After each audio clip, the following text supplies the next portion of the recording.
Hi friends, beauties রেসিপিতে তোমাদের সবাইকে স্বাগত। আজকে আমি আরও একটি রেসিপি নিয়ে হাজির হয়ে গিয়েছি। এই প্রচণ্ড গরমের দিনে বেগুন দিয়ে রুই মাছের খুবই মজাদার একটি পাতলা ঝোল বানিয়ে দেখাবো। খেতে খুবই ভালো লাগবে বেগুন মাছের এই রেসিপি। তো খুবই সহজে আমি বানিয়েছি, একেবারে অল্প মশলায়। তো চলো বন্ধুরা, শুরু করা যাক। তো এখানে আমি প্রথমে রুই মাছটাকে ভালোভাবে ভেজে নেব লাল লাল করে। তো ভিডিওটি প্লিজ ফার্স্ট থেকে লাস্ট অবধি দেখার অনুরোধ রইল। তো মাছটা লাল লাল করে ভেজে নেব। তো যারা আমার নতুন বন্ধু তারা প্লিজ ভিডিওটি দেখে লাইক, কমেন্ট, শেয়ার ও সাবস্ক্রাইব করে দিও। মাছগুলো ভাজা হয়ে গিয়েছে, একটি পাত্রের মধ্যে আমি তুলে নেব একে একে।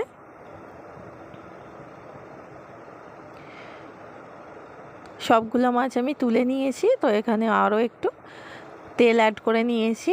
এরপর গোটা জিরে ও কাঁচা লঙ্কা ফোড়নের জন্য দিয়ে নিলাম। একটু ভাজা ভাজা হয়ে আসলে এখানে পেঁয়াজের পেস্ট নিয়ে নিয়েছি।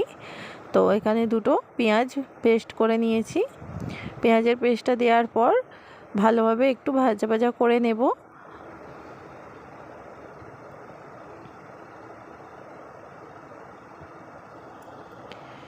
তো এখানে আমি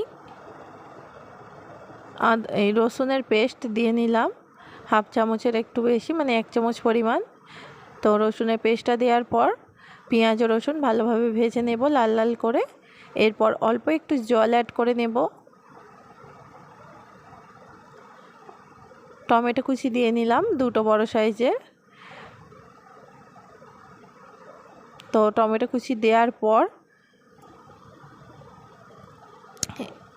এরপর এখানে আমি গুঁড়ো লঙ্কা অ্যাড করে নেব 1 চামচ পরিমাণ, হলুদ গুঁড়ো 1 চামচ পরিমাণ, লবণ অ্যাড করে নেব স্বাদ অনুযায়ী। লবণ ও গুঁড়ো মশলার সঙ্গে ভালোভাবে মিশিয়ে নেব। তো এইভাবে আমি 2 মিনিট কষিয়ে নেব। তো 2 মিনিট ভালোভাবে মশলাটাকে কষানো হয়ে গিয়েছে ও টমেটোটা ভালোভাবেই গলে গিয়েছে।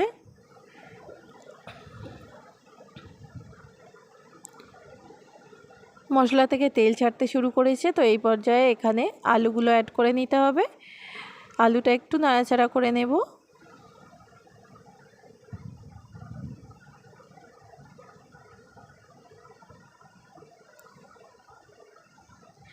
এরপর কেটে রাখা বেগুনটা দিয়ে নেব। বেগুন ও আলু 2 মিনিট ভালোভাবে কষিয়ে নিতে হবে।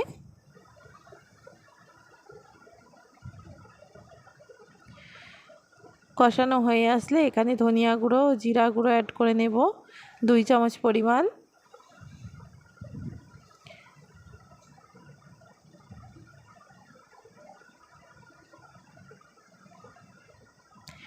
আবার একটু সমস্ত উপকরণ কষিয়ে নেব। কষানো হয়ে আসলে ঝোলের জন্য জল অ্যাড করে নেব 3 কাপ পরিমাণ।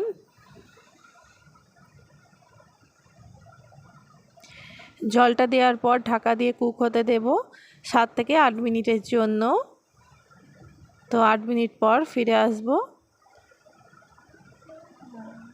দেখো বন্ধুরা, রান্নাটা আমার প্রায় শেষের দিকে। তার আগে মাছটা দিয়ে নিতে হবে। মাছটা দিয়ে আবারও 1 থেকে 2 মিনিটের জন্য ফুটিয়ে নিলেই বেগুন মাছের এই রেসিপি তৈরি হয়ে যাবে।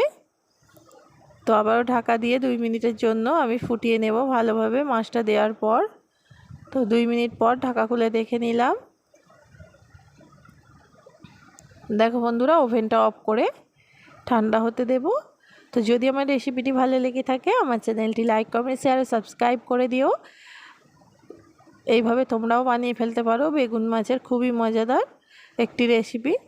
তো দেখা হচ্ছে পরের রেসিপিতে। ভালো থেকো, সুস্থ থেকো।